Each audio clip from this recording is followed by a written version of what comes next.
बहुत ही अफसोसनाक वाक़या हुआ है। हम कल से जो है इसको पहले प्रिवेंशन मेजर्स पे चले गए थे जब ये वाक़या हुआ था। उसके बाद क्योंकि हमें ये भी ख़दशा था कि हो सकता है दोबारा ये चीज़ शुरू हो सकती है, इसीलिए हमने चेन की एपीसीज़ अपनी 3 सब डिविजन्स की फ़ोर्स दोनों साइड्स पे लगा दी ताकि झगड़े को बचाया जाए।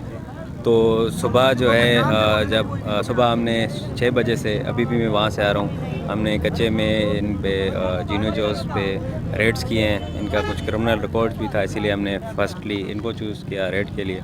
तो वहाँ से वो फ़रार हो चुके थे इंसिडेंट के बाद ही।